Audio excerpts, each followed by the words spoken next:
is your house, it's your home. We welcome you today.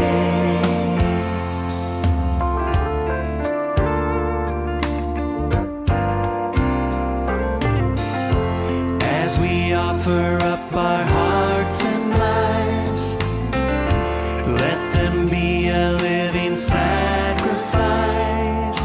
Have your way.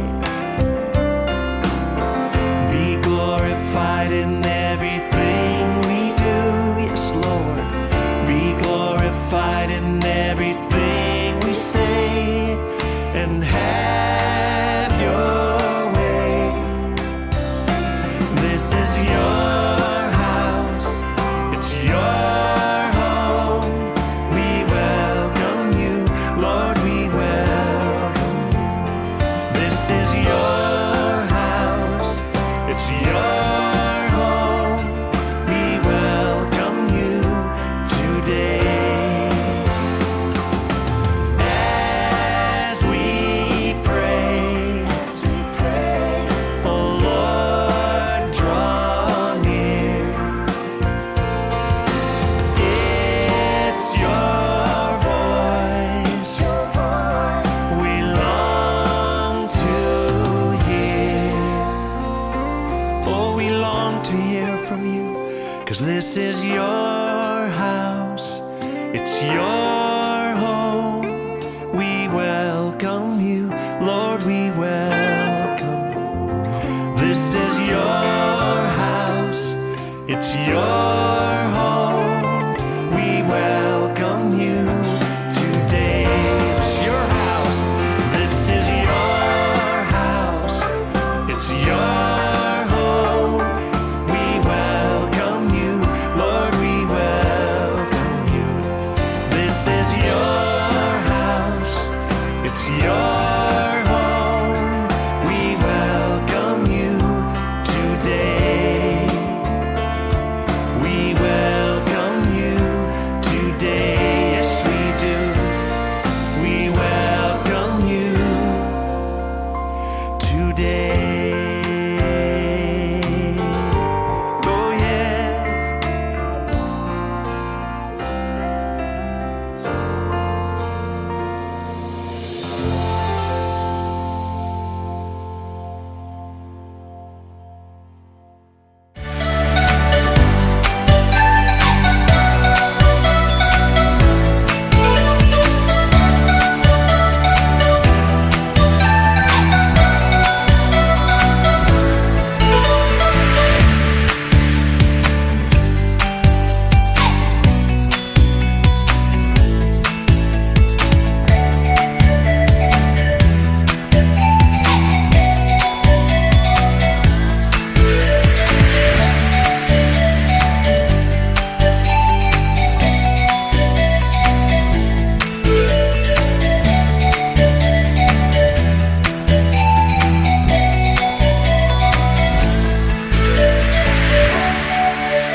Shalom, shalom.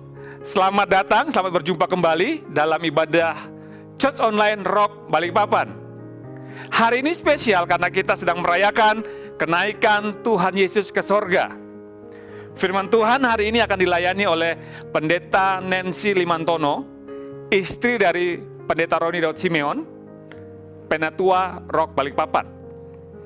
Saya ingatkan Bapak Ibu Saudara sekalian, bahwa kita bukan sedang nonton ibadah, tapi kita sedang beribadah kepada Sang Raja. Oleh sebab itu, milikilah sikap hati yang benar dalam beribadah. Ikuti semua rangkaian ibadah dari awal sampai akhir. Jangan kemana-mana. Hari ini juga ada pelayanan perjamuan kudus. Jadi siapkan roti dan anggur untuk masuk dan bersama-sama dalam perjamuan kudus hari ini. Selamat beribadah. Tuhan Yesus memberkati kita semua. Shalom.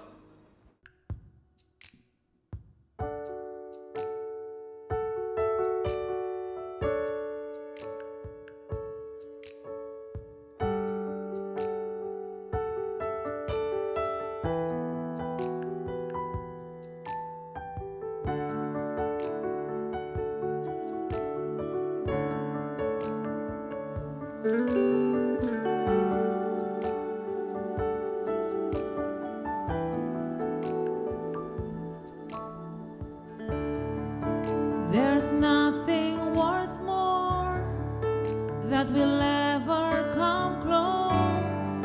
Nothing can compare. You're our living hope.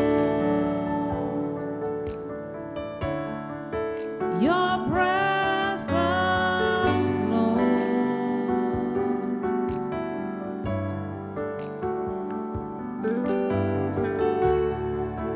I've tasted and seen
Kami bersyukur kami dikasih kesempatan kembali beribadah.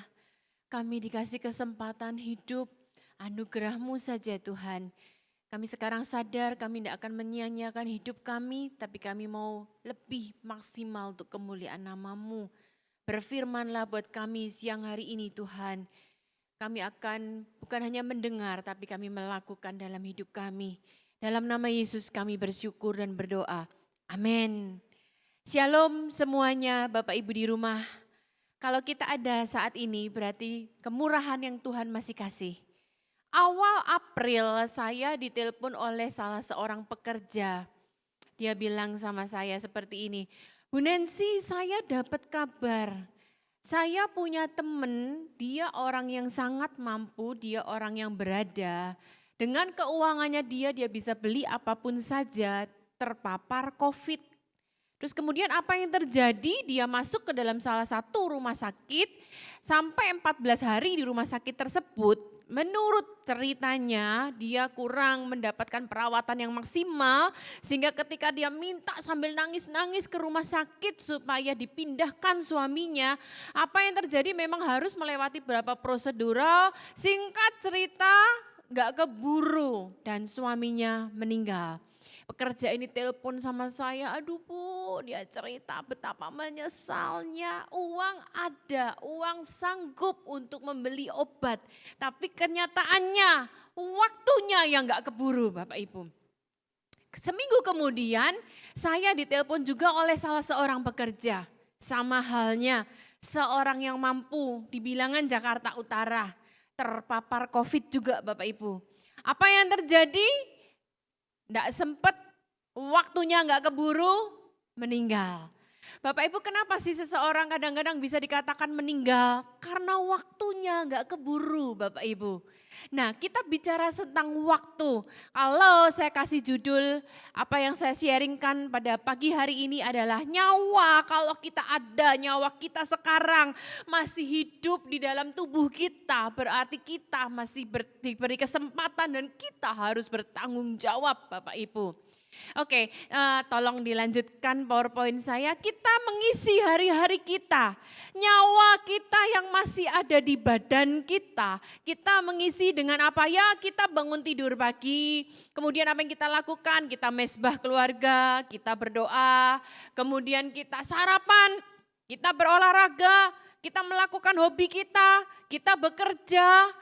Kemudian kita beribadah, kemudian kita melayani, kita berlibur sekeluarga. Hari demi hari kita nikmati dengan asik, dengan penuh sukacita. Tanpa sadar Bapak Ibu ketika kita melewatinya dengan penuh sukacita, aktivitas.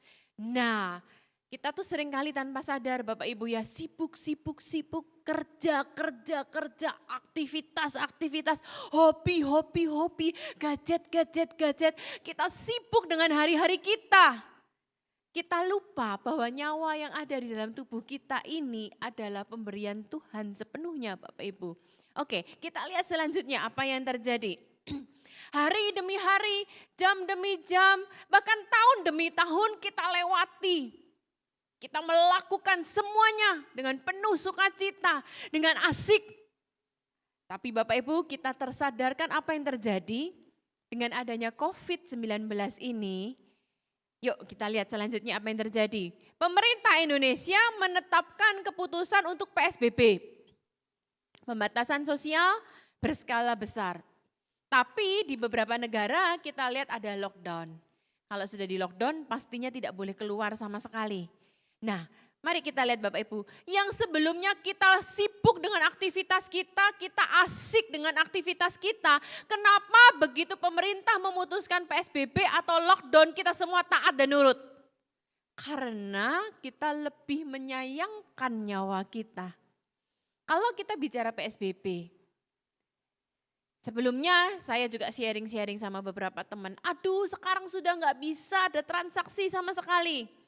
Barusan sudah mau deal bisnis orang sewa ruko, sudah bayar DP 20 juta, dihilangin, diangusin uangnya. Karena nggak ada uang untuk bayar.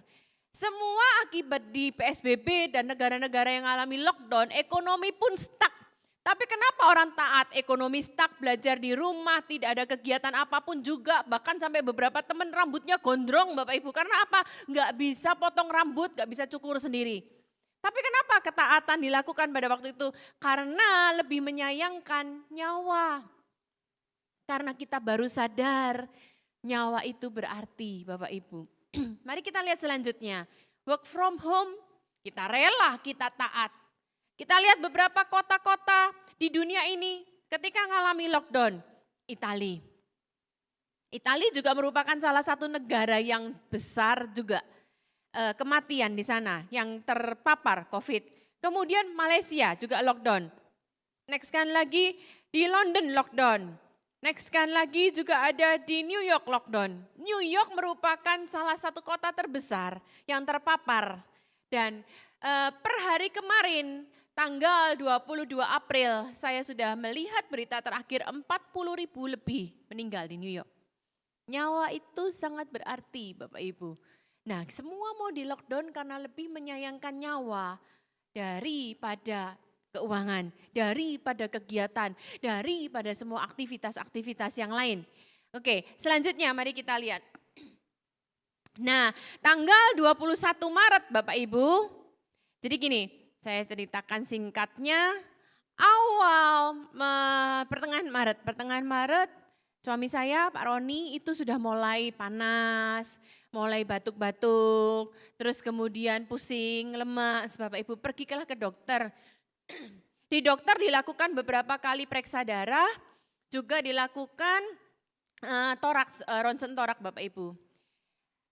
Hasil tes darah, trombosit menurun. Jadi diperkirakan awalnya adalah demam berdarah, tapi melihat hasil toraks, dokter bilang aman Pak Roni, itu hari Seninnya. Hari Selasa masih demam, masih batuk, hari Rabu masih demam, masih batuk. Kamis kami kembali lagi ke rumah sakit, kemudian tes darah lagi dan torak lagi. Di situ dilihat toraknya pun bersih, di situ dilihat. Tapi LED-nya meningkat. LED-nya itu bicara tentang infeksi di dalam tubuh. Kemudian limfosit, daya tahan tubuh menurun. Jumat malam semakin lemah, tidak berdaya, kemudian kita telepon dokter, puji Tuhan dokternya adalah teman dekat kami. Dokter bilang kalau Pak Roni mau opnam malam ini belum tentu ada kamar yang ready. Mendingan besok saya siapin kamar daripada Bapak nunggu di UGD berjam-jam malah Bapak mubasir dan kecapean kan. Jadi akhirnya besok CT scan Bapak Ibu. Dokter sudah daftarkan CT scan dan hasil CT scan-nya Bapak Ibu kita bisa lihat ternyata ini benar-benar virus yang sudah begitu banyak di paru-paru suami saya, di paru-paru Pak Roni Bapak Ibu. Dokter dari hasil lihat CT scan ini pada waktu itu belum swab. Dokter bilang dia panggil saya seorang diri. Dia panggil saya di ruang depan waktu itu Pak Roni lagi di kamar rawat inap. Ibu, dokternya menyampaikan dengan tegang, dengan serius, padahal dokter ini teman setiap kali ketemu, Pak Roni. Tapi kali itu, Bu, Pak Roni positif. Ya seperti itu. Terus kemudian dia tunjukkan, seharusnya ini di video ya, tapi saya fotokan. Next kan tolong kita bisa lihat, Bapak Ibu, dominasinya lebih banyak didominasi sama virusnya daripada paru-paru yang masih bersih itu sendiri. Next kan lagi. Nah, jadi begitu dokter menyampaikan bahwa ini kasus yang berat Bapak Ibu. Saya langsung Tuhan Yesus tolong.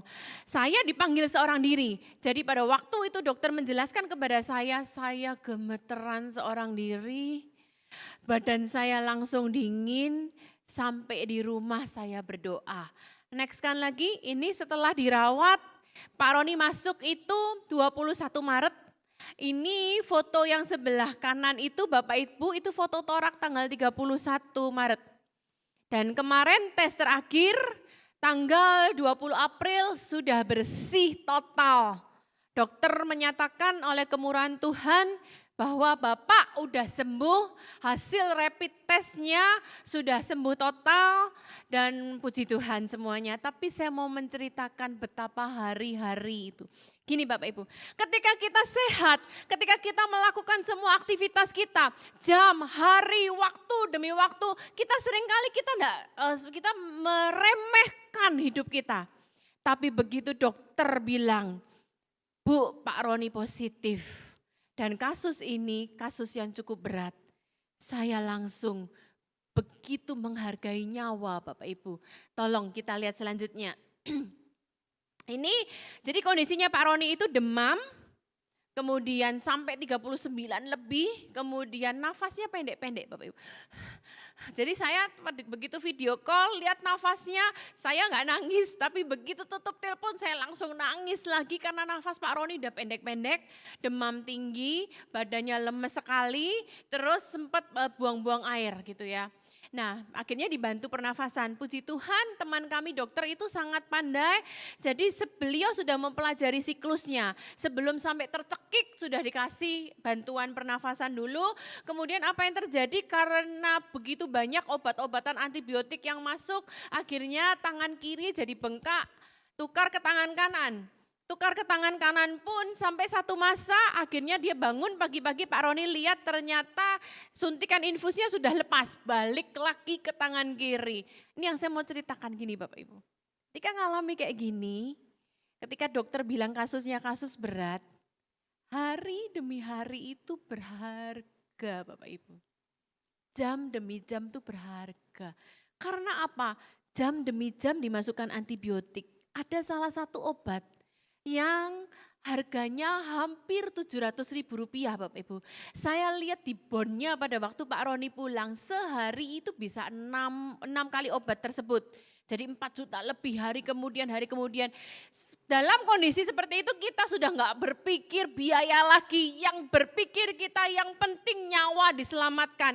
Dalam posisi seperti ini Bapak Ibu kita betapa sadarnya nyawa itu sangat berharga. Nyawa itu berarti ketika kita jalanin hidup biasa-biasa aja, kita nggak sadar nyawa kita, kesehatan kita melakukan hobi kita melakukan apa, semuanya dengan biasa-biasa. Tapi begitu dokter bilang, Bapak positif, kasusnya kasus berat, jam demi jam, nyawa di dalam tubuh itu berarti. Saya pantau, kita telepon, kita lihat, sudah masuk kloroquinnya sayang, sudah masuk antibiotiknya, sudah masuk ini itunya, karena waktu demi waktu, detik demi detik ketika obat dimasukkan, itu sangat berarti Bapak Ibu. Nah kemudian ketika ngalamin hal-hal seperti ini, apa yang saya lakukan? Boleh dilanjutkan lagi, kita lihat selanjutnya. Nah ini Bapak Ibu, mari kita lihat ayatnya. Pak Arifin dan Bu Vivi selalu menguatkan kami, jadi mohon maaf kepada Bapak Ibu, rekan-rekan teman-teman, kami tidak sempat sampaikan. Mungkin seandainya Bapak Ibu berkata, kan seandainya disampaikan kita bisa bantu dukung dalam doa. Tapi karena kami sepakat dengan Pak Arifin, kita berkata bahwa biar penatua inti dan keluarga inti aja yang tahu. Jadi lewat ini juga saya mengucap mohon maaf karena nggak sempat sharingkan kepada Bapak Ibu semuanya. Tapi Pak Arifin memberikan ayat ini buat saya. Banyak ayat yang beliau berikan, tapi ayat ini benar-benar menjadi doa saya Bapak Ibu. Mari kita baca bersama-sama yang di rumah. Sesungguhnya aku percaya akan melihat kebaikan Tuhan di negeri orang-orang yang hidup. Bapak Ibu, kalau kita ngalamin hari-hari biasa, kita jalan di negeri orang yang hidup, itu kita meremehkan hidup kita. Tapi begitu keluarga kita ataupun mungkin kita sendiri kita ngalami sesuatu bayang-bayang maut. Betapa ayat ini hidup, Tuhan kasih kemurahan-Mu buat suamiku. Supaya suamiku ditambahkan umurnya, diperpanjang waktunya, nyawanya. Supaya masih bisa melihat kebaikan Tuhan di negeri orang hidup. Bapak Ibu, ayat ini benar-benar di negeri orang hidup.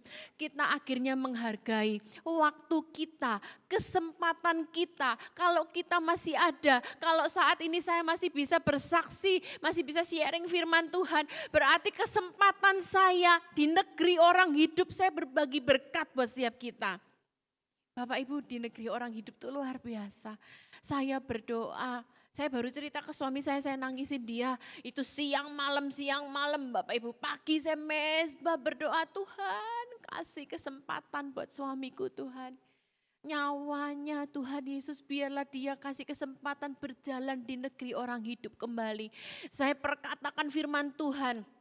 Saya ingat saat-saat ketika Yesus melakukan mujizat-mujizat ketika Yesus hidup. Saya perkatakan, saya bilang Tuhan, ketika Bartimius yang buta itu, dia berkata, Yesus anak Daud kasihanilah aku. Bapak Ibu, betapa ketika saya memohon nyawa suami saya, itu saya seperti Yesus anak Daud, kasihanilah nyawa suamiku Tuhan. Berarti kita melihat betapa berharganya nyawa. Kalau Bapak Ibu hidup saat ini masih bisa bernafas dan melakukan kegiatan, walaupun kita di rumah, hargailah kesempatan itu Bapak Ibu.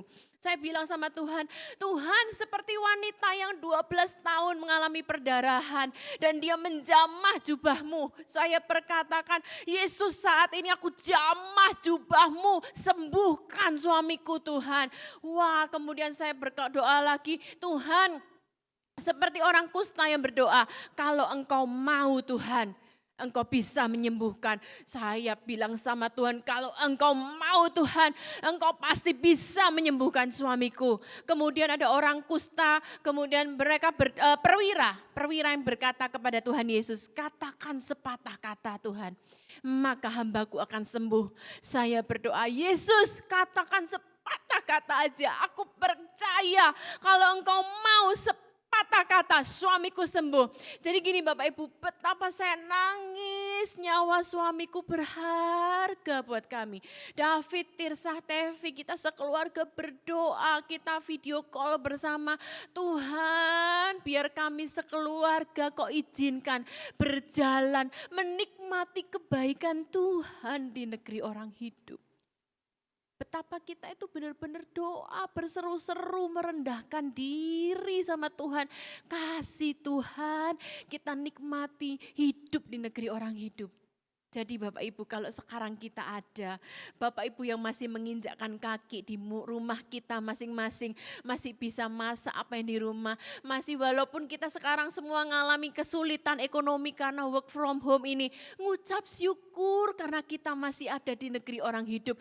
Kalau Bapak Ibu dikasih hidup, Bapak Ibu gak akan mati karena kelaparan, karena Tuhan pasti kasih kesempatan buat setiap kita. Oke. Jika kita sehat diberkati, anak cucu baik-baik, segala sesuatu berjalan baik, berapa lama sih waktu yang kita kehendakin untuk hidup? Kalau sehat, semua baik, ekonomi baik, anak cucunya luar biasa semua, ya 70 kayaknya masih kurang Bapak Ibu. Kita kepingin bonus sampai 80 tahun, karena kita menikmati hidup Bapak Ibu. Oke. Mari kita lihat apa yang terjadi sama Yesus. Sementara kita kepingin, kita nikmatin hidup, kita menikmati panjang umur. Tapi apa yang kita lihat sama Yesus Bapak Ibu? Mari kita lihat bersama, berapa sih usia Yesus? Yesus tuh meninggal di usia muda, sangat muda, usia sangat produktif Bapak Ibu. Bahkan Bapak Ibu jangan salah, Yesus meninggal di usia 33 tahun bukan karena diabetes, bukan karena kanker, bukan karena penyakit bawaan, bukan karena penyakit-penyakit lain, bukan karena kecelakaan atau bukan karena apapun juga. Tapi yuk kita belajar siang hari ini Bapak Ibu. Mari kita lanjutkan lagi. Nah ini yang saya dapatkan, bicara tentang negeri orang hidup. Yesaya 53 ayat yang ke-8. Kita baru saja merayakan Yesus mati dan Paskah bukan? Kalau kita bisa berjalan saat ini di negeri orang yang hidup, itu karena ada satu korban yang sebelumnya rela mati, memutuskan mati di usia yang muda, justru supaya kita dilanjut umur dan hidup kita berjalan sesuai tujuan Tuhan. Ayatnya Yesaya 53 ayat yang ke-8. Sesudah penahanan dan penghukuman ia terambil. Dan tentang nasibnya siapakah yang memikirkannya? Sungguh ia yang di rumah baca sama-sama, PowerPoint yang sudah saya siapkan. Sungguh ia terputus dari negeri orang hidup. Karena apa ia terputus? Karena pemberontakan umatku ia kena tulah. Bahasa terputus di sini adalah gasar, bahasa Yunani Ibraninya. Artinya cut down, cut off, terpatahkan, terputuskan. Dia yang seharusnya panjang umur, tidak sakit, tidak bencana atau apapun juga, tapi dia rela terputus nyawanya. Karena apa? Karena kita. Ayat selanjutnya lebih dahsyat lagi. Mari kita lihat. Yesaya 53 ayat yang ke-10. Tetapi, mari kita lihat sama-sama. Tetapi Tuhan berkehendak meremukkan dia dengan kesakitan. Bapa di sorga punya desain bahwa anak memang harus lahir ke muka bumi ini. Firman Tuhan berkata, memang dari awal Tuhan berkehendak dia diremukkan dengan kesakitan, Bapak Ibu. Itu desain awal. Tapi perhatikan satu kata ini. Di situ dikatakan apabila. Wow. Apabila adalah kata sambung. Tapi apabila ini menentukan nyawa kita di negeri orang hidup. Karena apa Bapak Ibu? Di sini dikatakan apabila ia menyerahkan dirinya. Bapak Ibu, Yesus juga punya free will sebagai anak. Dia bisa saja untuk tidak mengambil keputusan untuk mau menyerahkan dirinya. Terputus nyawanya dari negeri orang hidup. Tapi firman Tuhan berkata seperti ini. Apabila ia menyerahkan dirinya sebagai korban penebus salah. Dan kita lihat Bapak Ibu, di kata apabila ini yang seharusnya dia bisa iya ataupun tidak, dia, Yesus mengambil keputusan untuk iya. Karena apa yang terjadi? Mari kita lanjutkan baca. Maka ketika Yesus memutuskan untuk menjadi korban penebus salah, ia akan melihat keturunannya, umurnya akan lanjut. Firman Tuhan berkata umurmu akan lanjut karena kata apabila Yesus mengambil keputusan untuk menukarnya Bapak Ibu. Dan firman Tuhan berkata dan kehendak Tuhan akan terlaksana olehnya. Kehendak Tuhan dalam setiap kehidupan kita masing-masing. Tujuan hidup kita masing-masing. Purpose kita masing-masing akan terlaksana. Karena Tuhan sudah memutuskan untuk mati buat setiap kita. Oke, lanjut lagi. Nah, ini dia. Tadi saya jelaskan ada kata apabila. Itu free will-nya Tuhan. Mari kita lihat. Pergumulan di Taman Getsemani ketika dia ngalamin apakah iya atau tidak. Dikatakan dalam Lukas 22 ayat 42 sampai 44. Ya Bapakku, jikalau engkau mau, perhatikan kata jikalau engkau mau. Dia bukan hanya kehendak dia tapi kehendak Bapa. Ambillah cawan ini daripadaku, tetapi bukanlah kehendakku, melainkan kehendakmu yang jadi. Nanti saya tutup dengan satu ayat, dalam hidup kita apalagi orang sudah percaya Tuhan, kita tahu kehendak Tuhan. Yang jadi masalah kita lebih melakukan kehendak kita daripada kehendak Tuhan. Tapi Yesus bilang bukan kehendakku tapi kehendakmu yang jadi. Seharusnya ini pilihan Tuhan, hak Tuhan. Tapi dia lebih merelakan haknya diserahkan kepada kehendak Bapaknya, Bapak Ibu. Maka seorang malaikat dari langit menampakkan diri kepadanya untuk memberi kekuatan kepadanya. Karena dia sebagai 100% Allah, dia tahu 100% detail apa yang akan terjadi. Sebab begitu Yesus mengambil keputusan untuk menyerahkan nyawanya, terputus nyawanya. Bukan hanya terputus biasa, tapi terjadi pertukaran demi pertukaran, darah yang tercurah. Ia sangat ketakutan dan makin bersungguh-sungguh berdoa. Peluhnya menjadi seperti titik-titik darah yang bertetesan ke tanah. Itu adalah saat-saat di mana kata apabila di dalam Yesaya tadi jadi terserah kepada Yesus. Ketika dalam pergumulan itu peluhnya bertetesan darah. Tapi kita ngucap syukur Bapak Ibu. Yesus mengambil keputusan untuk menyerahkan nyawanya.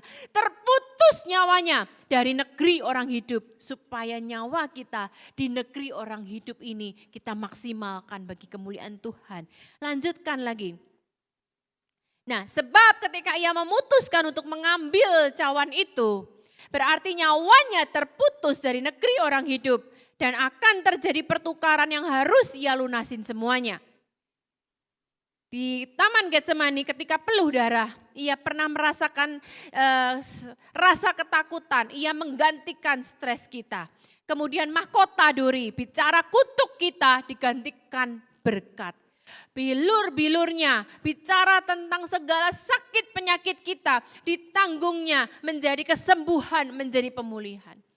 Mungkin Bapak Ibu yang saat ini ada di rumah sebagai pendengar mulai, aduh kenapa aku panas ya, kenapa demam ya, kenapa batuk-batuk ya, kenapa aku sesak nafas ya. Mulai timbul kekhawatiran, mulai timbul ketakutan. Bapak Ibu, Yesus sudah mati di kayu salib, bilur-bilurnya sampai tetes terakhir darah tercurah untuk menyembuhkan setiap kita. Jangan takut, jangan ragu. Dan kemudian dikatakan tangannya terpaku supaya apa yang kita buat yang seharusnya terkutuk nggak diberkati, jadi diberkati. Kakinya juga terpaku supaya jalan hidup kita diberkati. Lambungnya tertikam supaya kita lahir baru. Saya tutup dengan ini Bapak Ibu. Kemudian apa sih yang harus kita lakukan kalau kita masih dikasih kesempatan Tuhan menginjakkan kaki di negeri orang hidup ini? Mari kita lihat. Mazmur 90 ayat 12, ini ayat yang biasa kita baca. Tapi mari kita sekarang baca dengan pengertian Bapak Ibu. Karena kita sekarang tahu betapa jam waktu itu berarti. Saya ketika di rumah menangisin suami saya minta kesembuhan Tuhan, itu jam demi jam, detik demi detik, itu berarti sekali Bapak Ibu. Setelah suami saya dinyatakan boleh pulang oleh dokter, 14 hari masih harus isolasi mandiri lagi di rumah.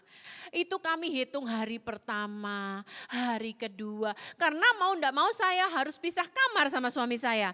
Saya tidur di kamar Tirsa, di kamar mandi Tirsa, saya mandinya hal yang enggak biasa. Jadi hari pertama, hari kedua, saya itu menghitung hari loh Bapak Ibu.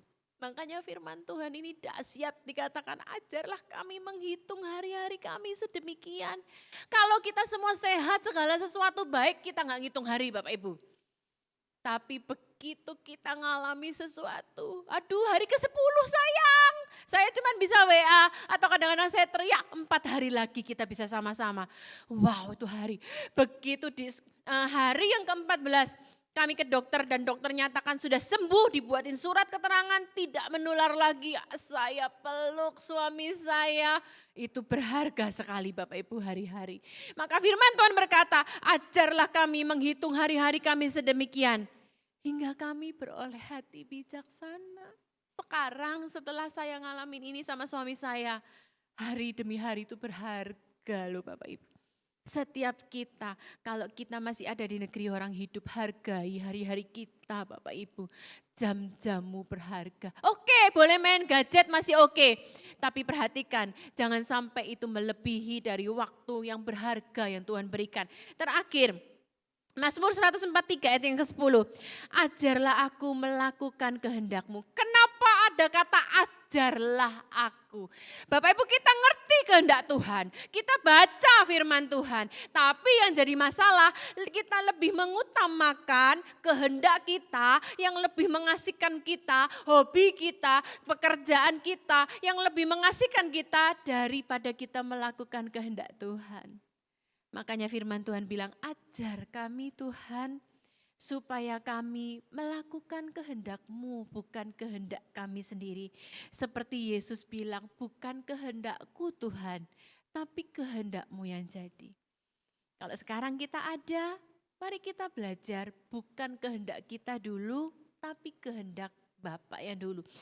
Sebab engkaulah Allahku, kiranya roh-Mu, Roh Kudus yang di dalam kita, yang baik itu menuntun aku di tanah yang rata. Jadi mari siang hari ini bilang sama Tuhan, ajar kami. Kita tahu kehendak Tuhan, kita baca firman, tapi sekarang doanya ajar kami supaya kami melakukan kehendak-Mu seperti ketika Yesus di Taman Getsemani, bukan kehendak-Ku tapi kehendak-Mu. supaya hari-hari kita melakukannya dengan bijaksana. Dan Roh Kudus yang di dalam kita, biarlah menuntun kita sesuai dengan apa yang diajarkan itu. Ya, mari kita berdoa Bapak Ibu, kita ngucap syukur. Sekali lagi maaf saya ulangin terakhir. Kalau kita masih ada di negeri orang hidup, ini karena pengorbanan Yesus. Nyawanya terputus dari negeri orang hidup, supaya kita panjang umur dan rancangan Tuhan terlaksana dalam hidup kita. Mari warga kerajaan, kita belajar untuk minta anugerah Tuhan supaya Tuhan mengajari kita untuk menghitung hari-hari. Supaya Tuhan mengajari kita untuk mengerti kehendak Tuhan, menghidupinya. Agar supaya kita yakinkan hari demi hari kita ada di dalam pusat kehendak Tuhan. Mari kita berdoa bersama-sama. Tuhan, terima kasih buat firman-Mu. Terima kasih buat keajaiban-Mu. Engkau Tuhan yang begitu luar biasa. Kami bersyukur kami telah dipilih. Kami telah diberikan destiny atas setiap kami. Hamba-Mu berdoa untuk warga kerajaan yang bersama-sama. Karuniakan hikmat. Ajari kami untuk bisa memiliki hati yang bijaksana. Menghitung hari-hari ini. Supaya kami tidak menyanyiakan waktu yang Kau percayakan. Tapi justru kami mau menghasilkan buah bagi kepentingan kerajaan Allah. Ajar kami juga untuk taat, tunduk, mengerti jalan-jalan Tuhan lewat firman-Mu. Taruh itu rasa lapar haus akan kebenaran yang memerdekakan ini. Bukan cuma tahu tapi ajari kami melakukannya. Karena Kau menjamin lewat firman-Mu bahwa yang mengasihi Engkau adalah mereka yang melakukan firman-Mu. Terima kasih Tuhan. Kami pasti keluar sebagai pemenang. Melewati masa-masa sulit ini. Kami sedang dibentuk oleh Tuhan. Dimurnikan. Dan membuat kami tegak berdiri seperti rusa di bukit batu. Melatih jari-jari kami untuk bertempur, tangan kami untuk berperang. Kau menopang kami dengan tangan kanan-Mu. Kemurahan-Mu membuat kami jadi besar. Kami percaya itu terjadi. Bagi-Mu hormat, kemuliaan kekal selamanya. Dalam nama Yesus. Amin. Mari kita masuk dalam perjamuan kudus. Sebelumnya mari kita berdoa. Kita persiapkan hati kita untuk menerima tubuh dan darah Tuhan Yesus. Tuhan, kami mengucap syukur atas kesempatan yang Kau berikan bagi kami untuk menikmati tubuh dan darah-Mu ini.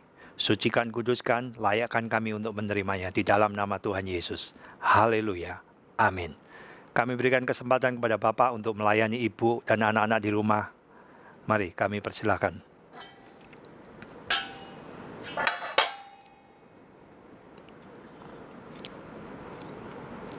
Mari kita berdiri. Angkat roti. Saya akan bacakan firman Tuhan. Sebab apa yang telah kuteruskan kepadamu telah aku terima dari Tuhan, yaitu bahwa Tuhan Yesus pada malam waktu ia diserahkan mengambil roti, dan sesudah itu ia mengucap syukur atasnya. Ia memecah-mecahkannya dan berkata, inilah tubuhku yang diserahkan bagi kamu. Perbuatlah ini menjadi peringatan akan aku. Percayakah bahwa roti yang kita angkat tinggi-tinggi adalah tubuh Kristus? Makan dengan percaya dalam nama Tuhan Yesus.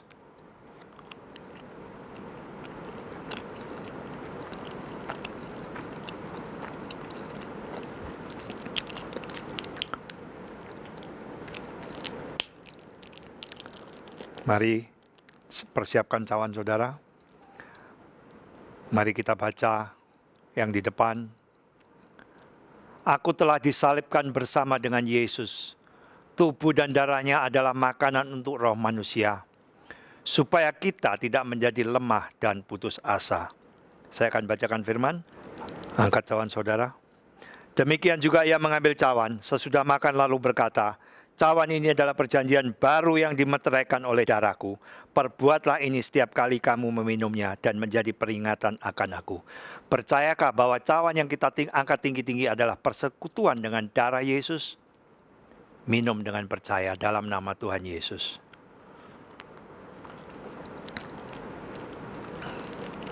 Letakkan pelan-pelan. Nah, mari kita masuk dalam doa. Tuhan, kami mengucap syukur bahwa kami boleh menikmati tubuh dan darah-Mu. Biarlah melalui tubuh dan darah-Mu ini kami boleh selalu ingat kebaikan-kebaikan Tuhan di dalam hidup kami. Bahwa tubuh dan darah Tuhan memberikan kekuatan bagi kami. Kami tidak perlu takut dan gentar akan segala isu-isu apapun yang menimpa, yang kami dengar, yang kami lihat. Bahwa Engkau lebih daripada isu-isu itu. Terima kasih Tuhan. Engkaulah kekuatan di dalam hidup kami. Terima kasih Tuhan Yesus. Sebentar kami akan berdoa untuk Indonesia. Indonesia diberkati Tuhan. Indonesia dijamah Tuhan. Engkau dengar hamba-hamba-Mu di bangsa ini Tuhan, yang terus mendoakan bagi bangsa ini. Biarlah bangsa ini diberkati, karena hamba-hamba-Mu terus menaikkan pujian dan ucapan syukur untuk membawa Indonesia penuh damai dan sejahtera. Kami juga berdoa untuk Jokowi. Aku berdoa untuk Ma'ruf Amin sebagai wakilnya. Biarlah mereka Kau urapi Tuhan. Kau berikan hikmat yang daripada Tuhan. Kau bela setiap keputusan-keputusannya untuk memimpin bangsa ini. Meskipun banyak orang-orang yang mempunyai rencana-rencana yang tidak baik untuk bangsa ini, hanya untuk kepentingan mereka sendiri, kami percaya bahwa rencana Tuhan lebih daripada apa yang mereka kira. Berkati Jokowi dan Ma'ruf Amin, berikan kesehatan, berikan pembelaan-pembelaan-Mu ya Tuhan. Nyatakan kepada Pak Presiden dan Wakil Presiden kami, bela istri, anak-anak, cucu mereka, bela mereka ya Tuhan, sehingga mereka boleh tetap Kau berikan kesehatan, Kau berikan kekuatan, sehingga setiap keputusan yang diambil, Tuhan turut campur untuk bangsa kami Indonesia. Jauhkan segala isu-isu yang tidak baik, yang melemahkan iman kami. Kami percaya Tuhan, kami yakin bahwa Engkaulah yang memberikan kekuatan bagi kami. Kami juga berdoa untuk Balikpapan. Balikpapan diberkati Tuhan, Balikpapan diurapi Tuhan. Biarlah orang yang mencari kehidupan dari Balikpapan ini bukan untuk diri mereka sendiri, tapi mereka boleh memuliakan Tuhan melalui apa yang sudah mereka dapat, dan tidak menjadi satu hal yang egois, yang menjadi serakah, yang menjadi diri kami tamak, tapi kami boleh menjadi berkat, sehingga dalam kondisi keadaan yang tidak baik ini, tapi mereka anak-anak Tuhan boleh membagikan segala berkat-berkat-Nya, dan nama Tuhan ditinggikan dan dipermuliakan. Terima kasih Bapa, kami mengucap syukur bahwa Engkau adalah Allah yang luar biasa bagi kami.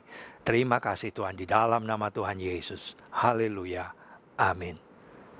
Mari kita akan memberikan persembahan dan mari kita berdoa. Tuhan, kami mengucap syukur bahwa kami diberikan kesempatan Tuhan untuk memberkati pekerjaan Tuhan ini. Sucikan, kuduskan di dalam nama Tuhan Yesus. Haleluya. Amin. Mari kita akhiri ibadah ini dan angkat tangan saudara, maka kita akan memberkati. Kehendak Tuhan Engkau semakin naik dan tidak turun, menjadi kepala dan bukan ekor. Keluar masukmu diberkati Tuhan. Mari bersama-sama kepalkan kedua tangan kita. Ucapkan 3 kali dengan iman dan percaya. Apa saja yang saya buat dengan tangan saya pasti berhasil, sehat dan beruntung. Apa saja yang saya buat dengan tangan saya pasti berhasil, sehat dan beruntung. Apa saja yang saya buat dengan tangan saya ini pasti berhasil dan beruntung. Sekarang para imam tumpang tangan atas istri dan anak-anak, terimalah berkat Tuhan. Tuhan memberkatimu dan melindungimu. Tuhan menyinarimu dengan wajah-Nya, beri kasih karunia, hadapkan wajah-Nya, dan beri damai sejahtera. Amin.